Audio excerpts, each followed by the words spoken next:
नमस्कार, मी पंजाब टक हवामान अभ्यासक मुक्काम पोस्ट गुगळी धामणगाव तालुका शिल्लोड जिल्हा परभणी।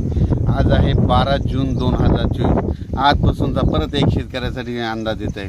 सर्व शेतकऱ्याला सांगू इच्छितो की राज्यामध्ये आता 12 जून 13 जून आणि 14 जून दरम्यान आणि 15 जून दरम्यान दररोज भाग बदलत पाऊस पडणार आहे, म्हणून हा अंदाज लक्षात येतो। सर्व शेतकऱ्याला सांगू इच्छितो ज्यांच्या शेतामध्ये एकच ओल असले तर तुम्ही पेरणी करायला हरकत नाही। पेरणी करण्यासाठी चांगलं पोषक वातावरण, म्हणून हा अंदाज लक्षात घ्यायचा।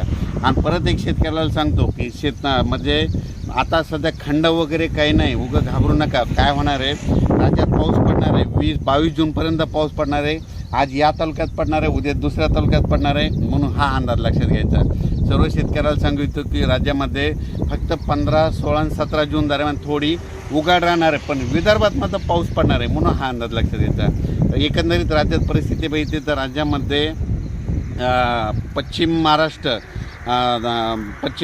मराठवाडा आणि तसेच या भागामध्ये 12 जून, 13 जून, 14 जून, 15 जून दरम्यान ओढे नाले वाहतील तसं आणखीन एक पाऊस पडणार आहे। काही ठिकाणी वाहुणी पडणार आहे, मुसळधार, कुठं रिमझिम, कुठं पेंडवालता पाऊस पडणार आहे, म्हणून हा अंदाज लक्षात घ्या। विदर्भातल्या सर्व शेतकऱ्यांसाठी आनंदाची बातमी, विदर्भामध्ये आज म्हणजे 12 जूनपासून आज विदर्भामध्ये बऱ्याच ठिकाणी पावसाला सुरुवात होणार आहे आणि त्याच्यानंतर विदर्भामध्ये देखील पाऊस वाढत जाणार आहे आणि विदर्भाची शेतकऱ्याची पेरणी देखील ह्या 20 तारखेपर्यंत सुरू होणार आहे, म्हणून ही विदर्भात शेतकऱ्याची आनंदाची बातमी। परत एक राज्यातील सर्व विभागावाईज घेतलं तर सर्वात पूर्व विदर्भात आज म्हणजे 12 जूनपासून पूर्व विदर्भामध्ये पावसाला बऱ्याच ठिकाणी सुरुवात होणार आहे। त्याच्यानंतर पश्चिमी विदर्भात देखील 12 जून ते 22 जून दरम्यान दररोज भाग बदलत पाऊस पडणार आहे, म्हणून हा अंदाज लक्षात घ्यायचा।